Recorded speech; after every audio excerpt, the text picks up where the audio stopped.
আমার ভাইরা, তালহা রাদিয়াল্লাহু তাআলা আনহু হঠাৎ করে একদিন অসুস্থ হয়ে গেলেন। এমন অসুস্থ হয়েছে বিছানা থেকে উঠতে পারে না। তালহা রাদিয়াল্লাহু তাআলা আনহু এত পরিমাণ অসুস্থ হয়েছেন, কথা পর্যন্ত বলতে পারে না। এই খবর বিশ্ব নবীর দরবারে এসে পৌঁছার সাথে সাথে বিশ্ব নবী রাসূল আরবি সাল্লাল্লাহু আলাইহি ওয়াসাল্লাম তালহাকে দেখার জন্য তার বাড়িতে চলে গিয়েছেন। আমার ভাইরা, এমন অবস্থায় তালহা রাদিয়াল্লাহু তাআলা আনহুর জন্য দোয়া করে আসলেন নবীজি। আর নবীজি তালহার বাবাকে ডাক দিয়া বলে, বারা, এ বারা, তোমার তালহা যদি ইন্তেকাল করে দুনিয়া থেকে চলে যায়, আরে তালহা, তোমার বারা, তোমার সন্তান তালহা, আমার কলিজার টুকরা উম্মত যদি দুনিয়া থেকে চলে যায়, আমার কানে খবর পৌঁছায়া দিবা। আমার নবীর নরম হাত দিয়া আমার আদরের সাহাবী তালহাকে আমি একটু গোসল করাবো। তালহা,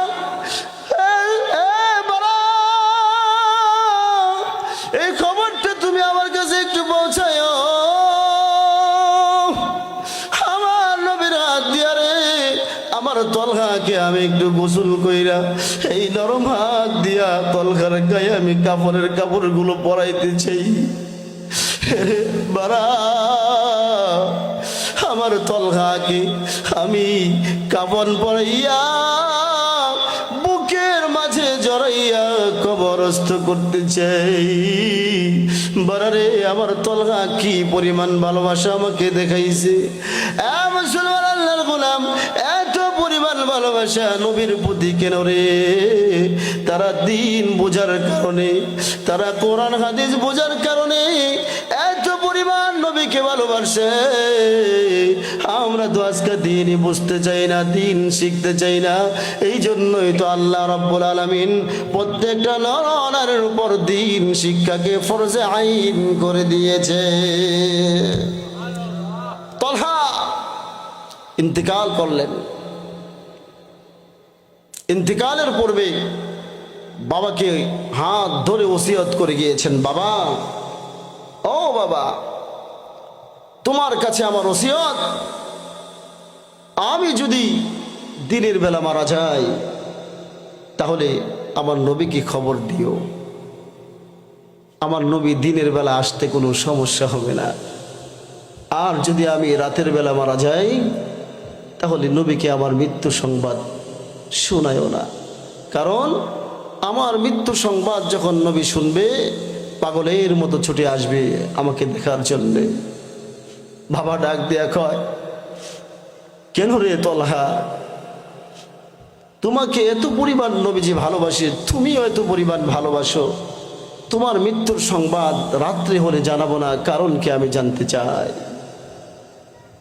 আমার ভাইরা, তালহা রাদিয়াল্লাহু তাআলা আনহু কেঁদে কেঁদে বলে, আরে বাবা, বাবা, তুমি কি জানো না আমার নবীর দুশমনেরা সব সময় ওত পেতে থাকে নবীকে শেষ করে দেওয়ার জন্যে। বাবা গো, দিনের বেলা যদি মারা যায় নবীজির আসতে কোনো বাধা হবে না, কোনো সমস্যা হবে না। রাতের বেলা যদি মারা যায়, যদি মৃত্যু সংবাদ শুনে নবী পাগলের মতো দৌড়ে আসবে। বাবা, বাবা, এই জন্য বলেছি গো বাবা, নবীজি যখন রাতের আধারে আমার জানাজা অংশগ্রহণ করার জন্য আসবে, বাবা গো, মক্কার মুনাফিকরা যদি জানে, মুনাফিকরা যদি জানে নবী আমাকে দেখার জন্য আসতেছে, ও বাবা, নবীকে তারা হত্যা করার পরিকল্পনা অনেক আগে থেকেই করেছে। বাবা, এই মৃত্যু সংবাদ এই জন্য তুমি রাতের বেলা শোনায়ও না, এই জন্য আমাকে নবীকে হত্যা করে ফেলবে, এই জন্য আমার রাতের মৃত্যুর সংবাদ বিশ্ব নবীর দরবারে পৌঁছায়ও না। সুবহানাল্লাহ কয় না? আমার ভাইরা, তালহা রাদিয়াল্লাহু তাআলা আনহুর জানাজা কাফন দাফন শেষ হয়ে গিয়েছে। এমত অবস্থায় 2-3 দিন পর বিশ্ব নবীর দরবারে সংবাদ, পয়গম্বর আপনার আদরের সাহাবী তলহা রাদিয়াল্লাহু তাআলা আনহু ইন্তেকাল করেছে, কাফন দাফন সম্পূর্ণ হয়ে গিয়েছে। পয়গম্বর বলে, কেন রে, এত আদরের সাহাবী আমার, দুনিয়ার সব কিছু থেকে সে আমাকে বেশি ভালোবাসতো, কেন রে তার মৃত্যুর সংবাদটা আমার কাছে পৌঁছালে না?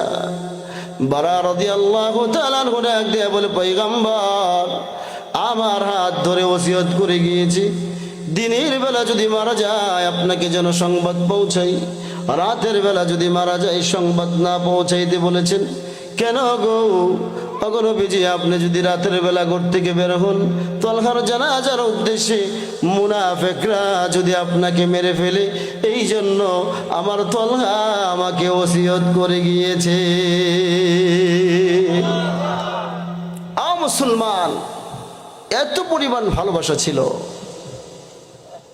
আর নবী কি পরিমাণ এই দ্বীনকে কিয়ামত পর্যন্ত কিভাবে কায়েম রাখা যায়, এই উম্মতি মুহাম্মাদের জন্য কি পরিমাণ কষ্ট আর যন্ত্রণা সহ্য করেছেন।